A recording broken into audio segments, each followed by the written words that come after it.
Mi az a 10-es számrendszer?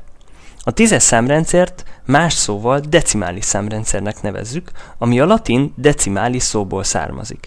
Ez további két szóból tevődik össze, a decim azt jelenti, hogy tized, az ális pedig azt jelenti, hogy féle, fajta. Ha azt mondjuk, hogy a számrendszerek olyanok, mint a nyelvek, akkor a 10-es számrendszer az olyan, mint az anyanyelvünk. Ugyanis a hétköznapi életben ezt használjuk leggyakrabban a mennyiségek leírására. Például, hogyha bemegyünk a boltba, akkor a termékek ára 10-es számrendszerben szerepel. Vagy hogyha egy számítógépes játékkal játszunk, akkor az, hogy mennyi az életerőnk, a pontunk, az aranyunk, stb., az is 10-es számrendszerben szerepel.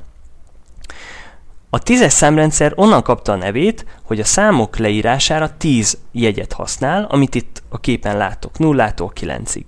Ez onnan is ismerős lehet, hogy például a telefonokon is ez a 10 számjegy szerepel mindig. Nézzünk most egy 10-es számrendszerben fölírt számot. Hogyha pontosak akarnánk lenni, akkor ide a jobb alsó sarokba oda kéne írni ezt a 10-est, de legtöbbször ezt elhagyjuk, mivel mondom, a hétköznapi életben mindig ezt használjuk. Kérdés, hogy mennyit érnek az egyes számjegyek ebben a számban. Az utolsó jegy egyet ér, mindegy, hogy milyen számrendszerben dolgozunk, az utolsó jegy mindig egyet ér. És mivel most 10-es számrendszerben vagyunk, az előtte lévő jegy 10-szer annyit ér, tehát 10-et, az előtti szintén 10-szer annyit, vagyis 100-at, és az előtti is szintén 10-szer annyit, vagyis 1000-et. Mi az a 10-es számrendszer tehát? A 10-es számrendszert más néven decimális számrendszernek hívjuk.